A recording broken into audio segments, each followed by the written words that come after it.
Hi, before I get started today on this video, I'd like to ask a question to anybody who's watching. I have an idea to do a two-screened, I guess exactly what that would look like yet. I haven't figured out the logistics, probably some kind of Zoom, split screen, maybe something I can do with my computer, but we'll do like a split screen and I'll introduce an intervention and teach it to you and we'll do your thoughts or values or whatever it is that we're doing the lesson on that day, or the intervention for that day. It would be your thoughts. One thing I'm kind of learning is that it's a little different when I'm doing my own. It's like I'm doing the intervention plus what's going on in my head, which is fine. I don't mind doing that.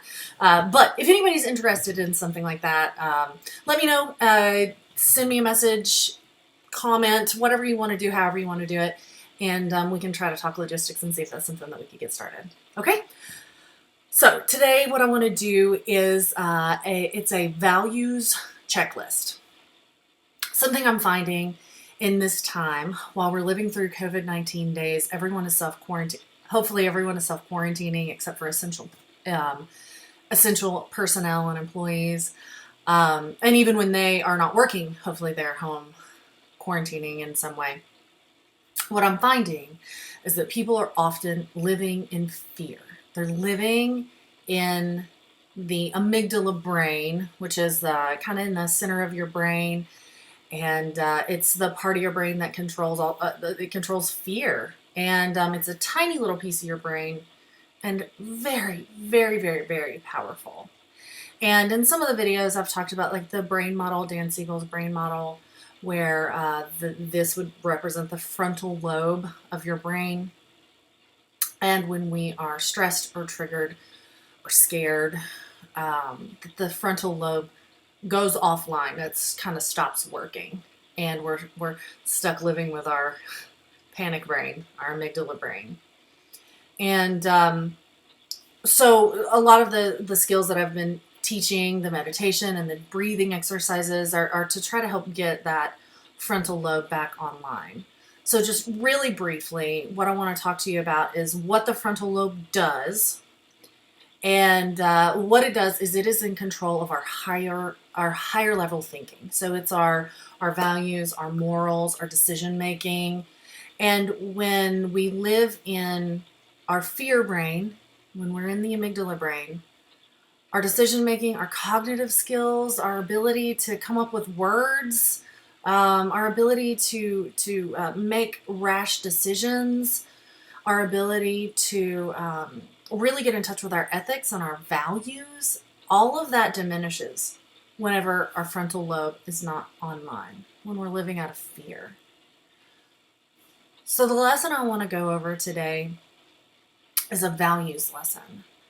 So what we're going to do is we're going to kind of ground a little bit, and then I'm going to show you this list of values that I have here.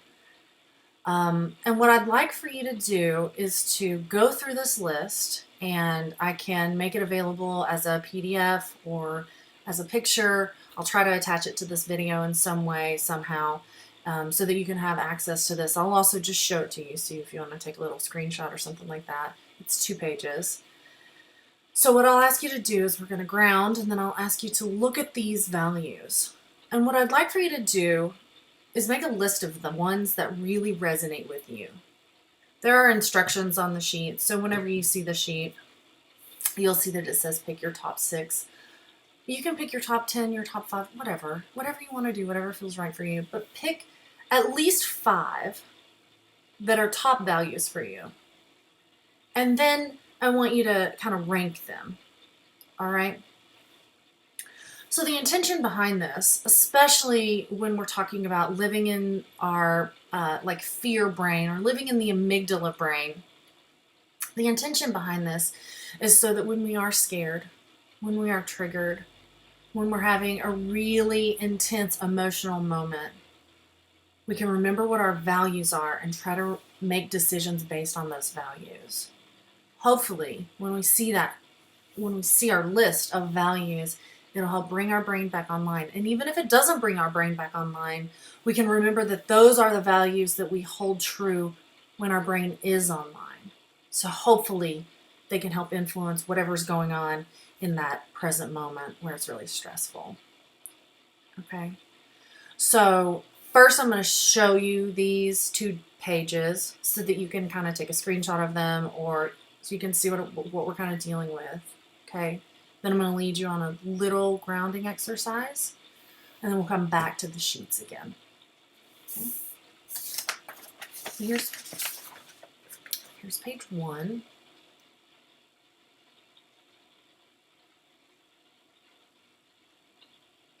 Okay, there they all are.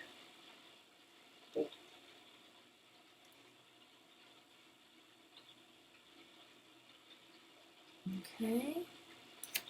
It's probably going to be best if I just take a picture of these and attach them. It's kind of difficult to get them. There we go. Okay. So that's the values. It's not an extensive list. Of course, there's actually room on there where you can write your own values if you'd like. And I've gotten some feedback from people that I've done this with in session that so many of them are synonyms. And that's fine. It's fine. Feel just whatever feels like it resonates with you. Okay.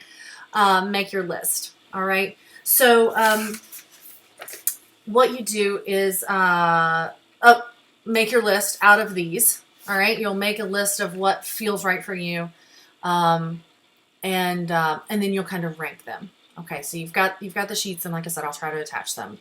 First, I want to lead you on a little bit, a small grounding exercise. It's going to be a breathing exercise, so that we can try to get out of the amygdala brain and get our brain to come back online, our frontal lobe to really start functioning again. Okay. So I invite you to find a really comfortable place. Put your feet on the floor. You can close your eyes if you'd like. This is a breathing exercise called belly breathing or diaphragm breathing. I like to teach it by asking you to place one hand on your heart and the other hand on your stomach. The intention behind this is for us to not move the hand that is on your heart. Okay? Only move the one that's on your stomach.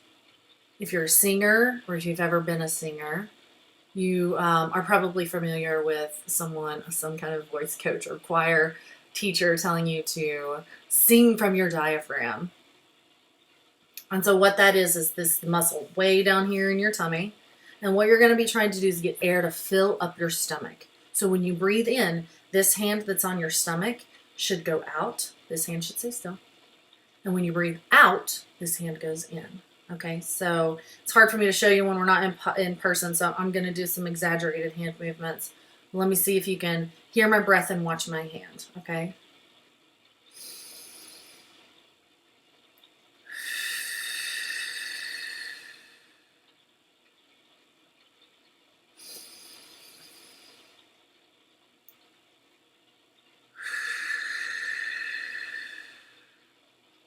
All right, so that's in, out, breathe in, breathe out. Okay, with this hand being still, hold your heart. Give yourself a little squeeze there in your heart, okay?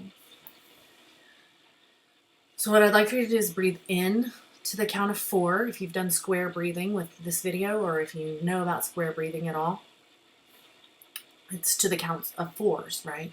So this one is similar and a little different.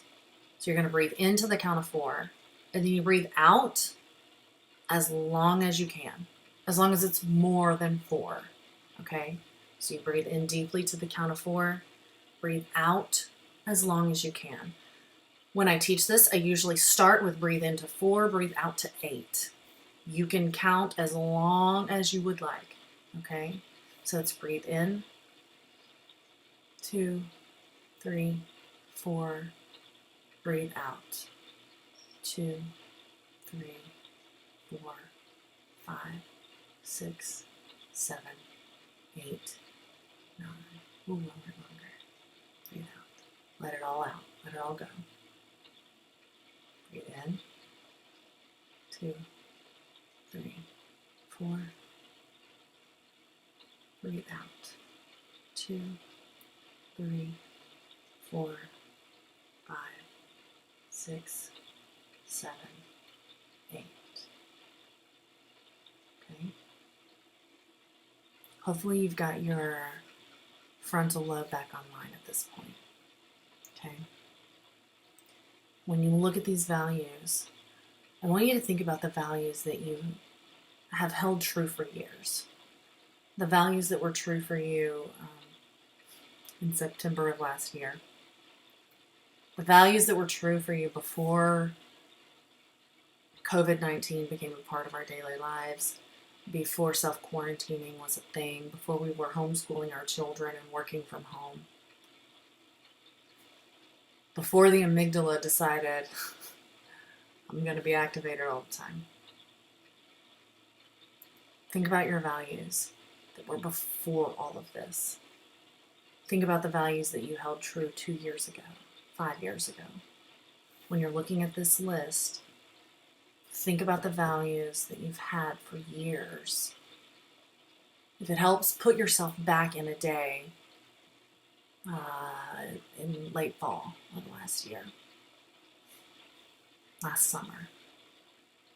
Really put yourself in your mind back in that day and see if you can conjure up any values that you might have held true at that point.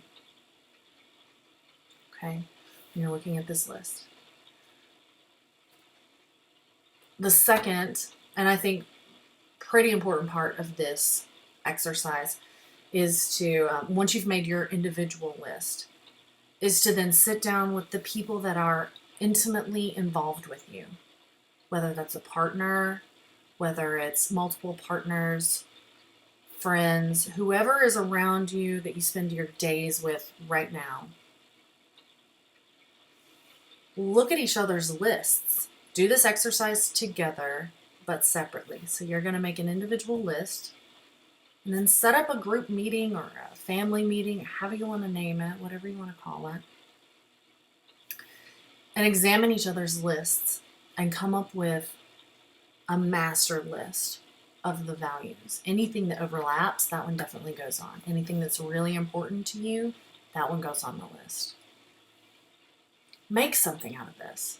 Whether it's just a list that you put on your fridge, or if you want to get in your creative brain over into the right side of your brain and get creative, you can paint it, you can create something out of clay, whatever it is that you've got or that you want to do, make something out of this list and put it somewhere that you can see it. So that when the amygdala decides, hey, I'm going to be in charge, you can still make decisions based on the values that you hold true when your brain is fully online. Okay? Peace and health be with you. My thoughts are with you all. Stay healthy, stay safe, and let me know if you want to do a video with me, okay?